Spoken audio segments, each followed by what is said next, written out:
Hello tarot friends, it's Lindenheart. Yeah, as I mentioned in my last video, I was up to some sort of, you could call it tarot magic last night.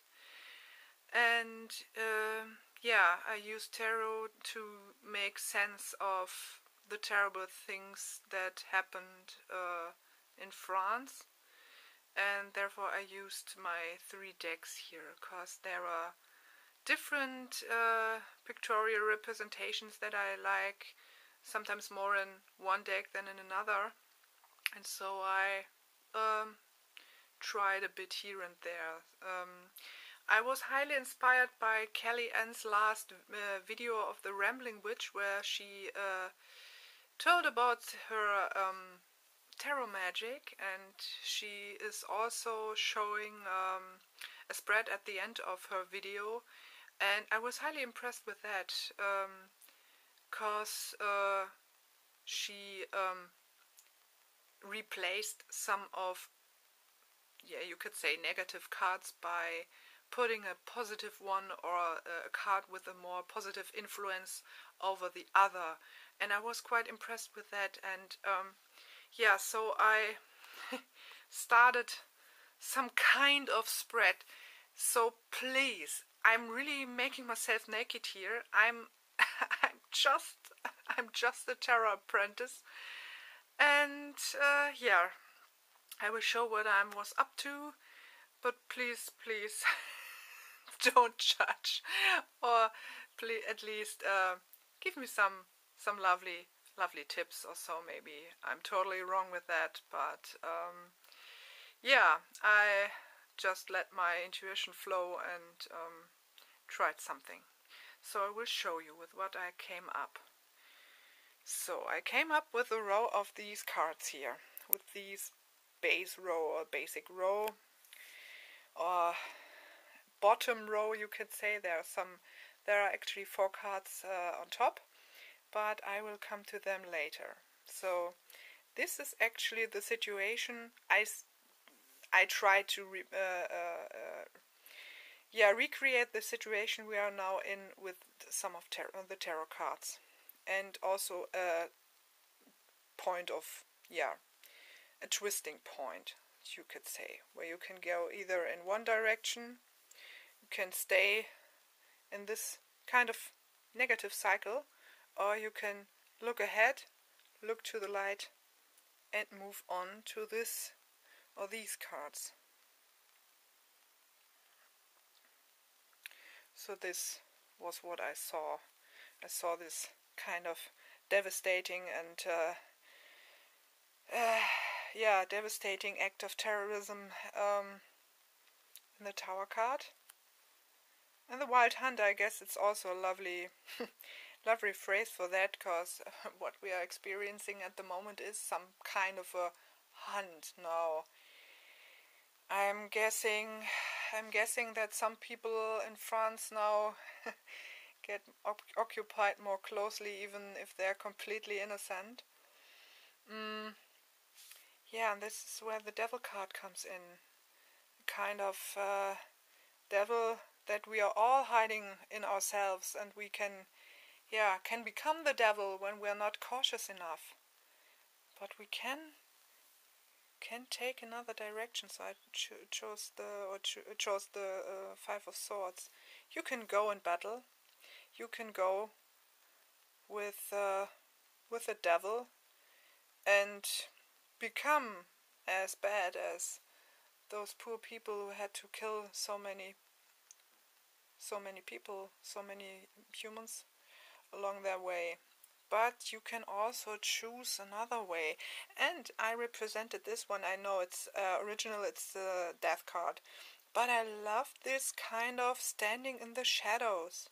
You could almost guess like she's watching here from behind the tree. Do I go into the light? Do I follow this path? Or do I turn my back and go into battle?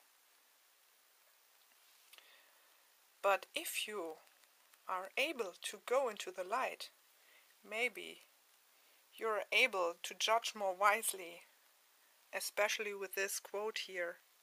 I try to, here. This is something this really hit me, and I thought this is so fitting.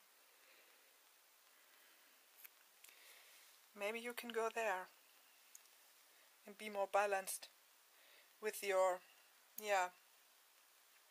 decision or your reasons, or how you take, how you want to deal with people that are doing something like that. If you want to become like them, like all people who are spreading terror around the world, and this is something that is not just only on the other side, but also within ourselves. We also tend to become sometimes like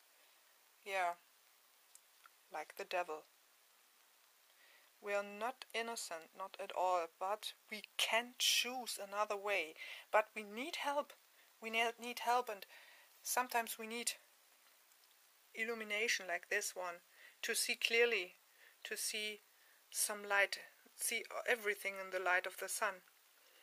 And so I chose these cards here at top, and I chose them to replace those 4 here at the bottom, to get in the position of the Hanged Man, even if it's hard. But a change of perspective sometimes brings a lot of new insights, and maybe also the realization that we are sometimes not better than the people or the enemies, I want to call them, just in quotation marks, that we are fighting. Sometimes we are not better than them. And this position, this kind of overthinking everything and being in this position, maybe you can deal with your own shadows, with those shadows here. And maybe you can overcome them with the Strength card, with strength itself. Maybe you can deal with your inner beast, with your inner ferocity, with your anger and hate. Maybe you can go along with it. Maybe you can, maybe not tame it, but maybe you can get all along with it.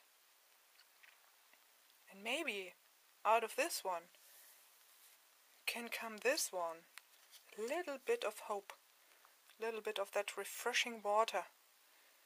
This lovely Fae here is having in her pots, and the illumination of the star that brings another, maybe illumination of the mind.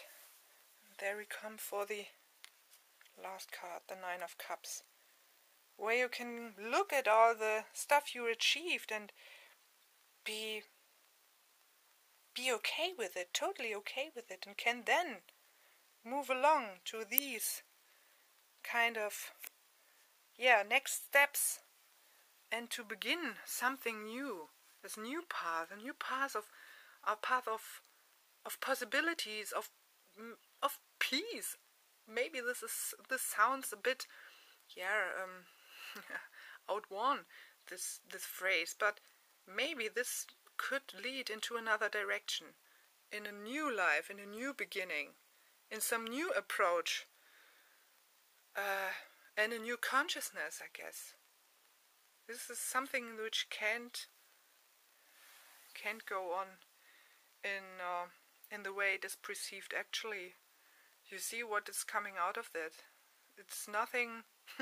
It will never stop. There will never be something. Will never be an ending to this. There will always be someone that will take on this kind of fight or revenge approach.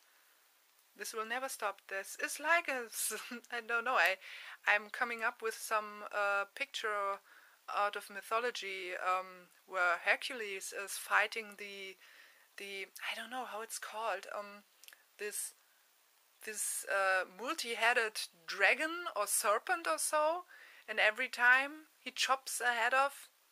2 new heads are growing from that. So sometimes I guess it's the same like we humans do at the moment with the crisis around the world and the wars that are going on. Yeah, so this is my kind of magic, you could say, tarot magic I used. Hopefully I didn't mess up everything which I wanted to try to to tell you, to explain you. Maybe this wasn't totally BS. So I hope you enjoyed it. Let me know what you think, and please be kind with me. Be gentle with me. I'm only just begun. So I wish you a very peaceful week. Merry part.